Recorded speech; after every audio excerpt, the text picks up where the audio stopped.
Hello, this week I was going to do another video post. I think that it works the best for me, and with the summaries. And so, just getting into it, I will speak about the reading revealed,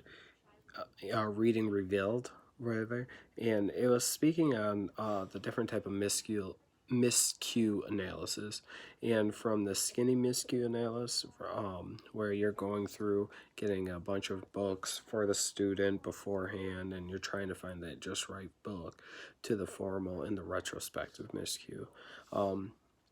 In the formal miscue, you're looking for those posts that they can do at the instructional level, and ensuring that the students' frustration does not hinder them. Um, and with miscue analysis as a whole, the article is basically just speaking on how the purpose of this, and how you're supposed to follow it, but also what those miscues mean. And I think that that was the more important part of the article, was speaking on how those miscues actually mean things, and it's just not like marks on the paper. Um, and then for the literacy in the 21st century, that was another. It started off by speaking of miscues again and just giving the frame of reference on that. And then how this portion spoke more along the lines about meaningful assessment, and how the assessment and instruction should align. And so, like, when you're assessing, you should be planning for that assessment as well. And I think that get lost in the teaching realm, where it's just like, well, there's the assessment, and then when you go through and you're doing the planning, you're planning for the lesson. But this says that with even your assessment, you should be assessing things that you planned for. You're making sure that you're monitoring process or progress, and did you did you truly instruct the students in a proper way for them to be assessed? Because if you don't give that instruction in the effective manner, then the assessment will not hold true. Um, it then spoke about how you monitor progress, and how when you're monitoring progress, you want to ensure that it is progress that is truly being met. Uh, then testing, and they spoke again about the reading levels, and the independent level being 95% to 100%. These are books that they can read on their own with few errors. The instructional level are 90% to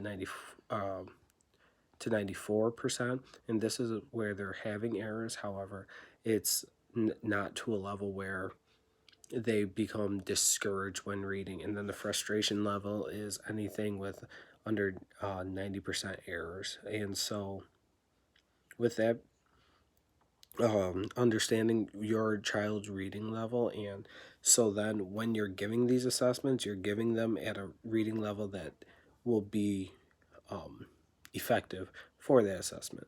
And um, you're not assessing a student at a frustrational level and then seeing if they knew something on that assessment. And so that is majority of what the literacy of the 21st century was speaking of. Me personally, I took more along the lines of those reading levels, and when you're doing those miscue analysis, in the expert pros, it was mostly about the purpose of assessment, and how when you're going through and the doing these assessments, that you know the purpose, what you're actually trying to get out of it, and that you're not just assessing due to the fact of assessing.